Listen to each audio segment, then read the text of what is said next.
అందరికీ నమస్కారం. అందరూ ఎలా ఉన్నారండి? అందరూ బాగున్నారని అనుకుంటున్నాను. ఈరోజు వచ్చేసి నా డే రొటీన్ వ్లాగ్ అనేది మీతో షేర్ చేస్తాను.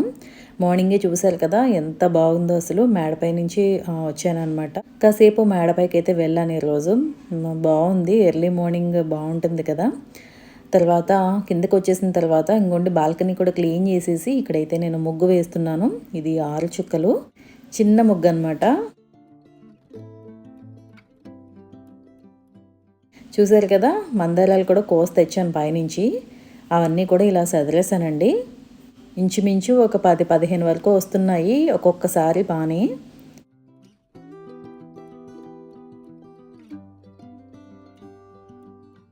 ఇంకా మందిరంలో వచ్చేసి మా వారైతే పూజ చేసుకున్నారు. 7 గంటలకల్లా ఈ క్లీనింగ్స్, పూజ ఇవన్నీ కూడా అయిపోయినాయి ఈరోజు. ఇంకా ఇప్పుడైతే నేను లంచ్ బాక్స్ అయితే ప్రిపేర్ చేయాలండి. ఇవాళ వచ్చేసి నేను చపాతీ అలాగే పన్నీర్ మటర్ కర్రీ చేద్దాం అనుకున్నాను. పచ్చి బఠాణీ ఇప్పుడు మనకు బాగా దొరుకుతుంది కదా! నిన్న తీసుకొచ్చారు. అవన్నీ కూడా నిన్ననే చక్కగా ఒలిచేసి ఫ్రిడ్జ్‌లో పెట్టాను. ఇప్పుడు దాంతో కర్రీ చేస్తాను.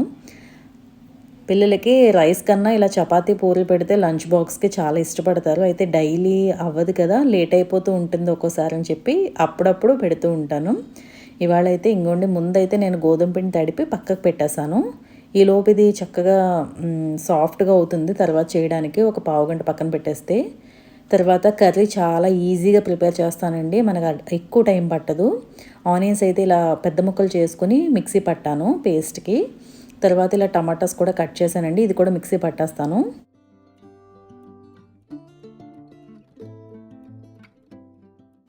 రైస్ అనేది వారుస్తానండి నేను. కొంచెం రైస్ కూడా పెట్టాను. ఇంకా అది ఆ పక్కకు పెట్టి ఇక్కడైతే నేను కర్రీకి అయితే వేస్తున్నాను. ఫస్ట్ ఆయిల్ వేసి ఇలా ఉల్లిపాయ పేస్ట్ అనేది వేసేయాలండి. అది బాగా వేగుతుంది. ఈలోపు ఏంటంటే నేను టమాటాలు కూడా పేస్ట్ చేస్తున్నాను. ఈ టమాటాలతో పాటు మనం జీడిపప్పు అలాగే కొంచెం అల్లం, పచ్చిమిర్చి కూడా కలిపి పేస్ట్ చేసుకోవచ్చు. నేను ఇవాళ జీడిపప్పు పేస్ట్ అదేం వేయలేదండి. నార్మల్గా వండేస్తున్నాను. ఉల్లిపాయలు వేగిన తర్వాత ఆ పేస్ట్ వేగిన తర్వాత అల్లం వెల్లుల్లి కూడా వేసి వేగిపోయిన తర్వాత టమాటా పేస్ట్ కూడా వేసేయాలి. ఈలోపు నేను పన్నీర్ అనేది కట్ చేస్తున్నాను. బఠానీ అనేది ఆల్రెడీ నైటే ఇలా చేసుకున్నాను కాబట్టి ఇప్పుడు ఈజీగానే ఉంటుంది. మనకి సీజన్ వైజ్గా దొరికేవి తింటే కనుక అవి చాలా హెల్త్కి మంచిది కదా! పచ్చి బఠానీ చాలా మంచిదండి. అది చాలా ప్రోటీన్స్ ఎక్కువ ఉంటాయి అందులో. మనం ఫ్రోజన్ కన్నా ఇలా డైరెక్ట్గా దొరికినప్పుడు ఎక్కువ తింటే బాగుంటుంది. ఇంకా కూరకొచ్చేసి నేను అన్ని కటింగ్స్ అయితే చేస్తున్నాను. తర్వాత ఇంకోండి ఇక్కడ కొత్తిమీర కూడా కట్ చేస్తున్నాను. కొత్తిమీర అనేది కొంచెం ఎక్కువే కట్ చేస్తానని చెప్తే మొన్న నాతో పాటు మొన్న ఆ వీడియోకి కామెంట్ చేశారనమాట. నేను కూడా ఎక్కువ వాడతానక్క అని చెప్పి. కొంతమందికి ఆ ఫ్లేవర్ ఇష్టం ఉంటుంది కదా! నాకు బాగా ఇష్టం. అలాగే ఈరోజు ఇంకొక డిష్ ఏంటంటే బెండకాయ చేద్దాం అనుకున్నానండి. స్టఫింగ్ అనమాట మసాలా పెట్టి. దీనికోసం బెండకాయ అయితే నేను ఇలా కట్ చేసి మధ్యలో ఘాట్ అయితే పెట్టాను. అయితే బెండకాయలు హాఫ్ చేసుకుని కూడా మనం ఘాట్ అనేది పెట్టుకోవచ్చు అంత పొడవుగా వద్దనుకుంటే. ఈలోపు అవన్నీ కూడా కట్ చేస్తున్నాను అనమాట.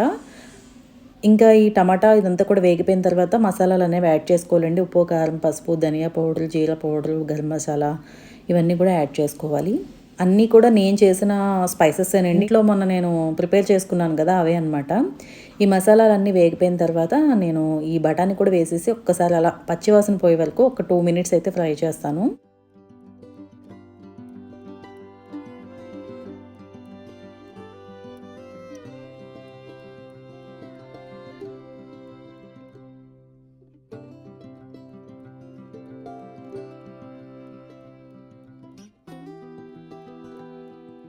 ఈలోపు రైస్ అయితే ఉడికిపోయిందండి. ఇది నేను వచ్చేసి ఇలా వారుస్తాననమాట.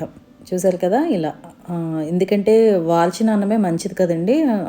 కుక్కర్ కన్నా ఇది బెటర్ అనమాట. నేను చాలా సంవత్సరాల నుంచి ఇలాగే కుక్ చేస్తూ ఉంటాను. అంటే పెద్దగా ఏమీ ఎక్కువ కాదు కాబట్టి ఏదో ఒక సోలా, సోలన్నర అలా లేదా 2 సోలల మించి అయితే వండను. కాబట్టి ఇలా వార్చేస్తూ ఉంటాను. ఇక ఈలోపు బఠానీ కొంచెం వేగినాయి కదండీ! ఇందులోకి నేను కొంచెం వాటర్ అనేది యాడ్ చేస్తాను ఇప్పుడు. ఇలా వాటర్ యాడ్ చేసి ఒక 2, 3 మినిట్స్ ఉడికిన తర్వాత అప్పుడు నేను పన్నీర్ ముక్కలు అనేవి యాడ్ చేస్తానండి. ఈలోపు ఇక్కడ బెండకాయలు ఇవన్నీ కూడా కట్ చేసి రెడీ పెట్టేసుకున్నాను. ఇంకోండి కర్రీ అయితే ఇప్పుడు నేను పన్నీర్ ముక్కలు అనేవి యాడ్ చేసి కసూరి మేతి కూడా యాడ్ చేస్తాను. ఇప్పుడు మనం ఇందులో మలై కూడా యాడ్ చేసుకోవచ్చండి. క్రీమ్ ఉంటుంది కదా, నేను క్రీమ్ అది యూజ్ చేయడం మానేసాను, పాల మీద మీగడ వేస్తున్నాను. ఈరోజు ఇంకా అది లేదనమాట, అందుకే ఇంకా అదేం వేయలేదు. ఇంకా కొత్తిమీర వేసేసి పక్కకు పెట్టేసాను కర్రీ అయితే. ఇంకా చపాతీలు అయితే పిల్లల మట్టికి లంచ్ బాక్స్కి అయితే చేసేస్తాను. ఇవాళ బ్రేక్ఫాస్ట్ వచ్చేసి అంబలి అలాగే ఫ్రూట్స్ ఇచ్చేస్తానండి. సమ్మర్ కదా, కొంచెం అంబలే ఎక్కువ కాస్తూ ఉంటానన్నమాట ఇంట్లో. వాళ్ళు కావాలితే ఒక్కొక్క చపాతీ తినేసి వెళ్తారు. మీరు ఎలా ప్లాన్ చేస్తారు రెసిపీస్ అనేవి? మార్నింగ్ బ్రేక్ఫాస్ట్ ఉండాలి, మధ్యాహ్నం లంచ్ ఉండాలి, ఈవినింగ్ డిన్నర్ ఉండాలి. మూడింటికి కలిపి మనం మార్నింగే అన్నీ బ్యాలెన్స్డ్గా కుక్ చేయాలి కదా. అలాగే పిల్లలు కూడా తినేలా ఉండాలి, లంచ్ బాక్స్ వదలకుండా. ఇలా అన్నీ చూసుకుని చేయాలి కదా. ఎలాగైనా సరే కొంచెం ఏం వండాలా అన్నట్టుగానే ఉంటుంది కదండి. అందుకే ముందు రోజే నేను రేపు ఏం చేయాలన్నది కొంచెం డిసైడ్ అయిపోతాను కాబట్టి ఫాస్ట్గానే చేస్తాను. ఇక పిల్లలు లంచ్ బాక్సెస్ ఇవన్నీ కూడా సదిరేసాను. ఇంకా వాళ్ళు పెట్టేసుకుంటారండి వాటర్ బాటిల్స్ ఇవన్నీ కూడా. చక్కగా వాళ్ళ పనులు వాళ్ళు చేసుకుంటారు కొంచెం. ఇంకా నేను హెయిర్కి అది వేసేస్తాను చెట్లు అవి. ఇంకా నేను కూడా వాళ్ళు వెళ్ళిపోయిన తర్వాత కొంచెం అంబలు తాగేసాను. మార్నింగ్ నుంచి హనీ లెమన్ వాటర్ అలాగే టీ కూడా తీసుకున్నానండి. ఇప్పుడు ఇదనమాట. ఉన్న తర్వాత నేను ఇంకోండి ఇంకా బెండకాయలు ఒకటి చేయాలి కదా, కట్ చేసి పెట్టాను. దానికోసం మసాలా ప్రిపేర్ చేస్తున్నాను. ఇందులోకి మనం ఉప్పు, కారం, పసుపు అలాగే ధనియా పౌడర్, జీరా powder, garam masala powder, chaat masala powder వేయాలండి, అప్పుడే బాగుంటుంది. ఒక స్పూన్ అయితే చాట్ మసాలా పౌడర్ యాడ్ చేయాలి. ఒక హాఫ్ స్పూన్ అల్లం వెల్లుల్లి పేస్ట్, కొంచెం కొత్తిమీర, ఇవన్నీ వేసేసి కొంచెం కొత్తిమీర ఆయిల్ కూడా వేసేసి బాగా కలిపేసి ఇలా బెండకాయల్లో స్టఫింగ్ పెట్టేయాలన్నమాట. చాలా బాగుంటుందండి. అంటే ఒక 5 మినిట్స్లో అయిపోతుంది ఈ కూర అయితే. అంటే ఎక్కువ టైం పట్టదు, సైడ్ డిష్గా ఉంటుంది. మధ్యాహ్నం నుంచి పుల్కాలు కదా, అందుకని పన్నీర్ కూరతో పాటు ఇవి కూడా చేద్దామని వాళ్ళైతే ఇలా చేశాను.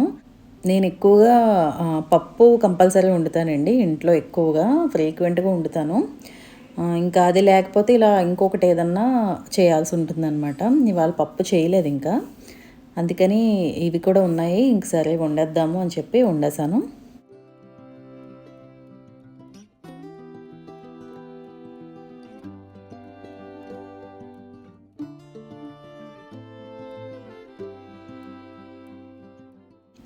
ఈ పిచ్చుకలు అయితే మాత్రం రోజంతా ఉంటూనే ఉంటున్నాయండి. ఈ మధ్యన భలే అనిపిస్తుంది. ఇంకా వాటి సౌండ్స్తోనే నాకు పనులన్నీ కూడా అయిపోతున్నాయి అన్నమాట. చూసారు కదా, ఇలా మనం కొంచెం అటు ఇటు వేపేసుకుని కట్టేయాలండి. అయితే ఇది అయిపోయిన తర్వాత వేరే దాంట్లోకి షిఫ్ట్ చేసేయాలి. లేకపోతే ఆ హీట్కి, ప్యాన్ హీట్కి ఏంటంటే మసాలా మళ్ళీ మాడిపోయినట్టు అయిపోతుంది. అందుకని కూర అయిపోయిన వెంటనే మనం వేరే దాంట్లోకి ట్రాన్స్ఫర్ చేసేయాలి. బాగుంటుందండి, తప్పకుండా ట్రై చేయండి. బెండకాయ స్టఫింగ్ చాలా బాగుంటుంది సైడ్ డిష్గా అయితే. ఇంకా నేను వెజల్స్ అన్నీ కూడా క్లియర్ చేసేస్తున్నానండి కౌంటర్ మీద. ఎందుకంటే ఇది కానీ వదిలేసానంటే కనుక ఈవినింగ్ ఇవి అవి అన్నీ కలిపి ఎక్కువ అయిపోతాయి అన్నమాట. అందుకే మార్నింగ్ వర్క్స్లో ఏమేమి చేయాలో అన్నీ అవి చేసేస్తూ ఉంటాను. అయితే ములక్కాడలు అయితే తీసుకున్నారు, అవి కూడా నేను కొంచెం కట్ చేసేసి ఫ్రిడ్జ్లో అయితే పెట్టేసాను, బాక్స్లో పెట్టేసి. ఇంకా కౌంటర్ అయితే క్లీన్ చేస్తున్నాను. అయితే నేను ఏ క్లీనర్స్ యూజ్ చేస్తున్నానని అడుగుతున్నారండి. కిచెన్కి అయితే మాత్రం నేను కిచెన్ క్లీనర్ బేబీ హోమ్ నుంచి అయితే యూజ్ చేస్తున్నానండి. మిగిలిన వాటికి అంటే గ్లాస్ క్లీనర్ సపరేట్గా ఇలా ఏం ఉండదు. ఒక్కొక్కసారి ఇంట్లోనే డిఐవై లిక్విడ్స్ చేసేసి ఏమన్నా క్లీన్ చేయాలంటే చేస్తూ ఉంటాను. క్లీనింగ్ పర్పస్ అయితే ఇవి ఒకటి యూజ్ చేస్తున్నాను. అలాగే లాస్ట్ టైం మీకు చూపించాను క్లీనర్స్ అన్నీ కూడా, ఓకీ నుంచి కూడా కొంచెం హెర్బల్ టైప్ ఉన్నది అవి తీసుకున్నాను. ఇవన్నీ కూడా యూజ్ చేస్తూ ఉన్నానండి, నేను వ్లాగ్స్లో చూపిస్తూనే ఉన్నాను. ఇంకా తర్వాత డిషెస్ ఇవాళ చాలా ఎక్కువ ఉన్నాయన్నమాట. నేను ఈరోజు ఏంటంటే కొంచెం ఫ్రిడ్జ్ అంతా కూడా క్లియర్ చేశాను. మనం ఫ్రిడ్జ్లో కూడా ఎప్పటికప్పుడు ఏమున్నాయి అన్నది ఒకసారి చెక్ చేసుకోవాలి. లేకపోతే లోపలికి వెళ్ళిపోయి గిన్నెలు నిన్నటివి మొన్నటివి అలా ఉండిపోయినాయి అంటే కనుక అవన్నీ పాడైపోతాయి. అలాగే మనం ఫ్రిడ్జ్లో ఎక్కువ రోజులు ఉన్నది కూడా మనం తినకూడదు కదా. కాబట్టి అంటే ఎప్పటికప్పుడు చేసుకుని తిన్నవే హెల్త్కి మంచిది కదండి, అందుకని అంటున్నాను. ఎంత కావాలో అంతే చేసుకుని మరి ఎక్కువ కాకుండా అంటే వేస్టేజ్ అవ్వకుండానే చేసుకోవాలి. ఇప్పుడు అస్సలు చాలా అంటే చాలా అన్నీ కూడా రేట్లు పని పెరిగిపోయినాయి కదా. కాబట్టి ఎప్పటికప్పుడే నేను కుక్ చేస్తూ ఉంటాను. తర్వాత ఇవాళ ఫ్రిడ్జ్ అయితే క్లియర్ చేశాను అన్నాను కదా, బాక్సెస్ ఇవన్నీ కూడా బయటకు వస్తాయి అనమాట. విజల్స్ ఎక్కువైపోయినాయి ఇవాళ, ఇవన్నీ కూడా క్లీన్ చేసి పెట్టేశాను ముందు. తర్వాత కౌంటర్ అయితే నీట్గా తుడిచేసానండి. ఈ కౌంటర్ మాత్రం క్లీన్గా లేకపోతే నాకు ఇంకా వేరే పని చేయబుద్దేదనమాట. అందుకే ముందు అయితే నేను వంట అయిన తర్వాత ఇలా క్లీన్ చేసి పెట్టేసుకుంటాను.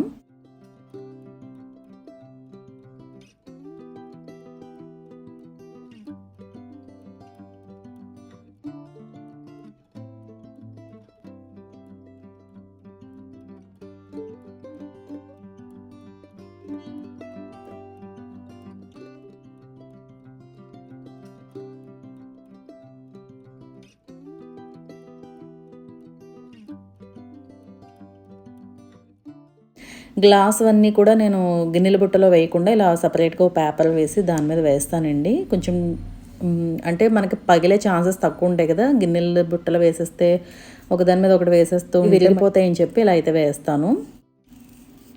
తర్వాత బెడ్స్ అన్నీ కూడా నీట్గా చదిరేస్తున్నానండి. పిల్లలు వెళ్ళిపోయినా కూడా ఏవో ఒక పనులు ఉంటూనే ఉంటాయి, చిన్న చితకా పనులు. మార్నింగ్ అంతా వర్క్స్తోనే ఉంటుంది, ఆఫ్టర్నూన్ కొంచెం రెస్ట్ తీసుకోవడానికి ఉంటుంది.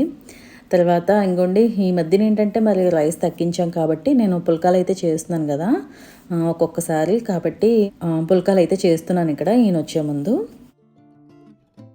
ఇవాళ నేను అమెజాన్లో తెప్పించానండి ఇది. ఈ పైప్ వచ్చేసి చాలామంది అడుగున్నారు ఇంతకుముందు ప్లాస్టిక్ది పెట్టినప్పుడు, అందుకే ఇది కూడా చూపిస్తున్నాను. అది తీసేసి, అంటే అది చెప్పాను కదండి జస్ట్ హోల్డ్ చేసి ఉంటుంది, వెంటనే ఊడిపోతుంది, లూజ్ అయిపోయిందని చెప్పాను, అందుకని ఇది తీసుకున్నాను. ఇది వచ్చేసి 298 ఎంతో పడినట్టుందండి. బాగుంది. ఇదేంటంటే మనకి ఫిట్ చేయడానికి బాగుంది, ఇంకా స్క్రూ టైప్ ఉందన్నమాట, అది బిగించడానికి అది ఉంది. ఇదైతే మధ్యాహ్నం ఈయన వచ్చిన తర్వాత ఫిట్ చేసేసారు, అంటే ఇందాకే వచ్చింది కొరియర్ వచ్చేసి, చూపించాను ఇది వచ్చిందని. ఇంకోండి ఇలా మనం ట్యాప్ది విప్పడానికి ఉంటుంది కదా, అది విప్పేసి ఇది మనం పెట్టేయాలి. ఇదైతే బాగుందండి, వాటర్ అనేది వేస్ట్ అవ్వకుండా మనకి ఎక్కడ కావాలితే అక్కడ వాటర్ అనేది యూజ్ చేయడానికి ఉంటుంది కదా, అందుకే ఇది ఒకటి తీసుకున్నాను, పాడైపోయిందని చెప్పి. ఇక లంచ్ అయితే అయిపోయిందండి, ఇంకా ఈయన నేను కలిసి లంచ్ అయితే చేసేసాము. ఇంకా ఆయన వెళ్ళిపోయిన తర్వాత నేను ఈరోజు ఏంటంటే మొన్న డిఐవే చేశాను కదా, ఇవి మిర్రర్తో ఈ కుషన్ కవర్స్ అనేవి వాష్ చేద్దాం అనుకున్నాను, మీకు చూపిస్తున్నాను ఇవి ఎలా వాష్ చేయాలన్నది. హ్యాండ్ వాష్ చేస్తే మంచిదేనండి, నాకు అంత ఖాళీ ఉండదు, చాలా చిన్నది కదా balcony back side, hand wash పెట్టేంత ఖాళీ ఉండదు, అందుకే నేను మిషన్లోనే హ్యాండ్ వాష్ ఆప్షన్ పెట్టేస్తాను. చూసారు కదా, డెలికేట్స్ అలాగే హ్యాండ్ వాష్ అని మనకి ఆప్షన్స్ ఉంటాయి కాబట్టి నేను ఇలాంటి బట్టలు అంటే వర్క్ వేర్ ఏమైనా ఉంటే కనుక ఇలా అందులో వేసేసి హ్యాండ్ వాష్ పెడతానండి. ఇంకా మరీ పార్టీ వేర్ ఇంకా పోతాయి అన్నవి మాత్రమే చేత్తో తీస్తాను. చూసారు కదా, అన్నీ కూడా బాగానే ఉన్నాయి, అద్దాలు అనేవి ఎక్కడ ఊడలేదు, నీట్గా వచ్చేసినాయి అనమాట. మళ్ళీ ఇలాంటివి ఇప్పుడు కూడా మనం షేడ్లో ఎండబెట్టాలండి, మరి డైరెక్ట్ సన్లైట్లో ఎండబెట్టేయకూడదు, ఎందుకంటే ఇవి ఎక్కువ డెకార్గా యూజ్ చేసేవే కాబట్టి ఇలా షేడ్లో ఎండబెడితే సరిపోతుంది. నేను ఇది ఇక్కడ వేసేస్తానండి, ఇలాంటివన్నీ కూడా మేడపైకి పట్టుకెళ్ళను, ఎందుకంటే నాకు మొన్న కామెంట్ చేశారు బాగా ఫేడ్ అయిపోతున్నాయండి కలర్స్ ఒక 2-3 వాషులకి అని చెప్పి. మనం ఎక్కువ ఎండలో వదిలేసినా కూడా బట్టలు అనేవి ఫేడ్ అయిపోతాయండి, కాబట్టి చూసుకుని వేసుకోవాలి. ఇంకా నేను ఆయిల్ బాటిల్స్ అయితే క్లీన్ చేశాను కదండి, ఇవన్నీ కూడా ఫిల్ చేసేస్తున్నాను. ఒక 1 డే వరకు అలా డ్రైగా ఉంచేసాను అనమాట, లోపలంతా కూడా బాగా ఆరిపోవాలి, అప్పుడే మనం ఆయిల్స్ వేసుకోవాలి కదా, అందుకే వదిలేస్తాను. ఇప్పుడైతే ఇవన్నీ ఫిల్ చేసేసి నీట్గా మళ్ళీ ఎక్కడెక్కడ సదిలేస్తాను. ఇంక ఈరోజైతే నేను ఇది కూడా మీకు షేర్ చేశాను, వాష్ చేసిన తర్వాత ఎలా ఉన్నాయని చెప్పి. చూసారు కదండి వీడియో, ఈ వీడియో ఇంతటితో అయితే ఎండ్ చేస్తున్నానండి. ఈ వీడియో నచ్చిందని అనుకుంటున్నాను, నచ్చితే లైక్ చేయండి, షేర్ చేయండి, కమెంట్ చేయండి, ఛానల్ సబ్స్క్రైబ్ చేయండి. మళ్ళీ ఒక మంచి వీడియోతో మళ్ళీ మీ ముందు ఉంటాను. Thank you for watching.